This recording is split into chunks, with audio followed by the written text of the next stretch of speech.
खुशकिस्मत होते हैं वो लोग जिन्हें आत्मनिरीक्षण करने का समय मिलता है, वरना तो पूरी जिंदगी 2 वक्त की रोटी कमाने और जिम्मेदारियां निभाने में बीत जाती है।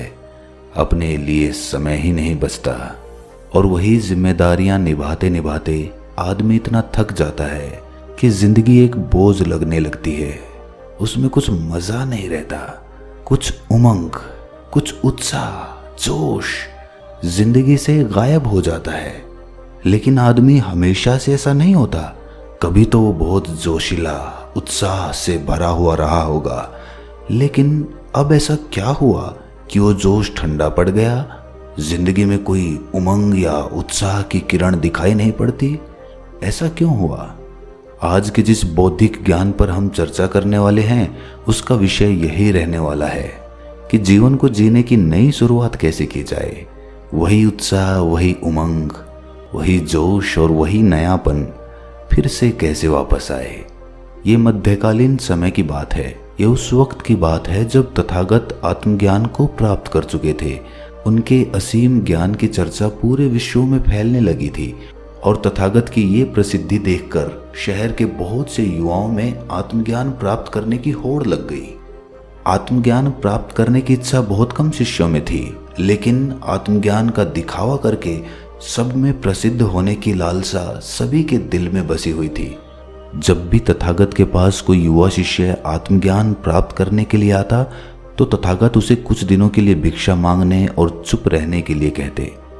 शुरुआत में तो हर शिष्य पूरा मन लगाकर भिक्षा मांगने का काम करता था, लेकिन जैसे जैसे कुछ समय बीतता था उनकी भिक्षा मांगने में से रुचि खत्म होती चली जाती थी। अधिकतर युवा शिष्य अब किसी भी काम में रुचि नहीं दिखाते थे।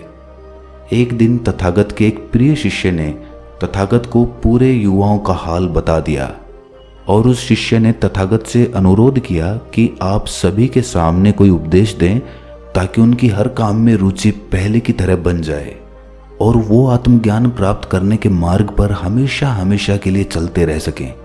उस शिष्य ने तथागत से हाथ जोड़कर कहा कि हे तथागत, एक आप ही हैं जो भटके हुए युवा शिष्यों को सही मार्ग दिखा सकते हैं।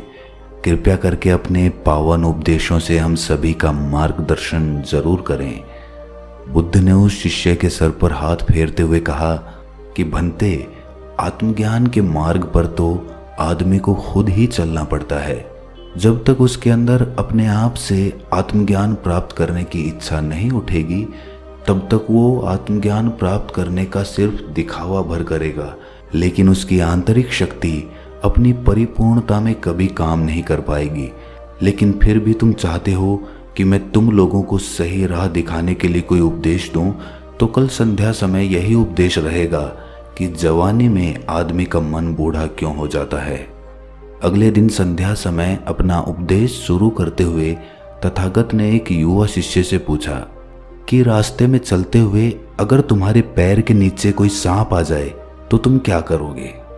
उस युवा शिष्य ने जवाब दिया कि हे तथागत, अगर मुझसे ये गलती हो जाती है तो मैं वहां से भागने में ही अपनी भलाई समझूंगा, क्योंकि सांप पलटकर मुझ पर हमला भी कर सकता है। इसीलिए मुझे सतर्क रहना होगा और जल्द से जल्द वहां से भाग जाना होगा। तथागत ने सभी शिष्यों को संबोधित करते हुए कहना शुरू किया कि जिस प्रकार जंगल में एक हिरण अपने प्राणों के लिए हमेशा सतर्क रहता है, उसी प्रकार एक शेर उसका शिकार करने के लिए पूरा सतर्क रहता है। उसे जब भी मौका मिलता है वो उस हिरण का शिकार कर लेता है। तो यहाँ पर जिसकी भी सतर्कता कम होगी उसे अपने जीवन से हाथ धोना पड़ेगा। या तो हिरण मारा जाएगा या फिर शेर भूखा मर जाएगा। मजे की बात यह है कि उस शेर और उस हिरण को प्रतिपल सतर्क रहना होगा। अगर उनमें से कोई भी एक पल के लिए भी चूका तो वो अपनी बाजी हार जाएगा। लेकिन हम मनुष्य कभी भी ये नहीं सोचते कि कभी भी कोई भी सांप हमारे पैर के नीचे आ सकता है। इसीलिए हमें सतर्क रहना चाहिए। हम अपना हर कदम पूरी बेहोशी के साथ उठाते हैं, क्योंकि हमें हमेशा यही लगता है कि हमारे पैर के नीचे कोई कंकर भी नहीं आ सकता, तो सांप आना तो बड़ी दूर की बात रह गई। इसीलिए हम धीरे धीरे बेहोशी में चले जाते हैं। तथागत ने अपना उपदेश आगे बढ़ाते हुए कहा कि जब तुमने बचपन में चलना सीखा होगा तो तुम सब ने एक एक कदम बड़ी होशियारी, बड़ी सतर्कता और बड़े होश पूर्वक रखा होगा। लेकिन जैसे जैसे तुम चलने में माहिर हो गए वैसे वैसे तुम्हारा चलने पे से ध्यान हटता चला गया और तुम बेहोशी में चले गए।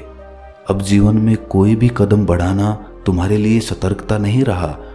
अब साधारण चाल चलना तुम्हारे दिमाग के लिए एक आदत बन चुकी है और उस आदत को दोहराने के लिए आपको सतर्क रहने की कोई ज़रूरत नहीं पड़ती।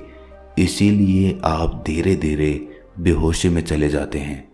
अधिकतर लोग जब जीवन में एक ही प्रकार का कार्य करते रहते हैं तो धीरे धीरे उस कार्य में से उनका मज़ा ख़त्म हो जाता है। अब उस काम को करने में उन्हें कोई रस नहीं आता, बस वो आदतन उस काम को कर रहे होते हैं। और इसी वजह से हमारी ज़िंदगी के ज़्यादातर काम आदतन होने लगते हैं जिनमें कोई रस नहीं रह जाता और धीरे धीरे हमारा ज़िंदगी में से रस ख़त्म हो जाता है।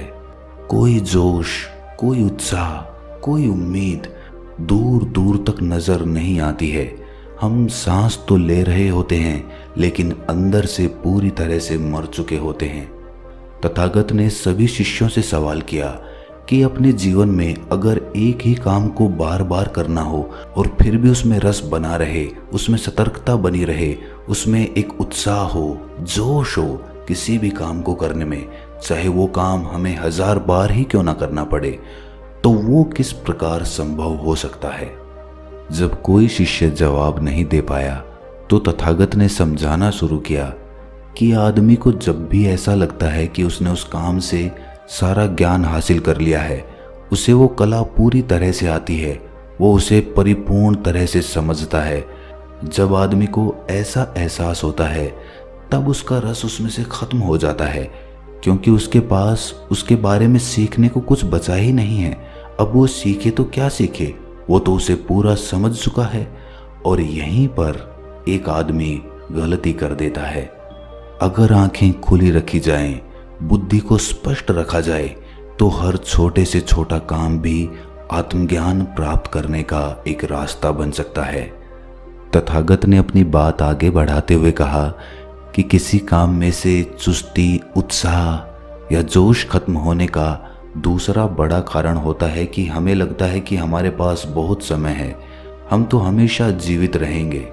और अपने अवचेतन के इसी विचार के कारण हम हर काम बड़ी ही बेहोशी के साथ करने लगते हैं। लेकिन जो समझदार होते हैं वो ये जानते हैं कि हर सांस आखिरी सांस हो सकती है, इसीलिए हमें हर रोज मरना होगा। अपनी सारी चिंताएं, सारे मन के द्वेष, सारी छटपटाहट दिन के ख़त्म होते होते हमें अपने मन से भी उतार देनी होगी और हमें ये विचार पैदा करना होगा कि हर दिन एक नया दिन होता है, एक नया जीवन होता है और वो जीवन शाम होते होते ख़त्म हो जाएगा। इसीलिए आपके पास सीमित समय है, उसी सीमित समय में आपको आत्मज्ञान प्राप्त करने के सारे तरीके अपनाने होंगे। आप उस आत्मज्ञान को पाने के लिए गैर जिम्मेदाराना नहीं हो सकते, क्योंकि वही जीवन का असली निचोड़ है। उसके लिए हमें चुस्त रहना होगा, हर दिन को जीना होगा, हर सांस को भरपूर तरीके से जीना होगा और ये एहसास करना होगा कि हम चाहे जिस काम को भी करें वो काम अपने आप में बिल्कुल नया है। चाहे हम उस काम को बार बार ही क्यों ना करें, लेकिन हमारी चेतना हमेशा नई होनी चाहिए। उसमें एक नयापन, एक ताजगी, एक उत्साह होना चाहिए। तब हमारे जीवन में परमानंद का उदय होगा। ऐसा आनंद जो निरंतर है, जो शाश्वत है, जो कभी नहीं मिटता, जो किसी चीज से बंधा नहीं होता।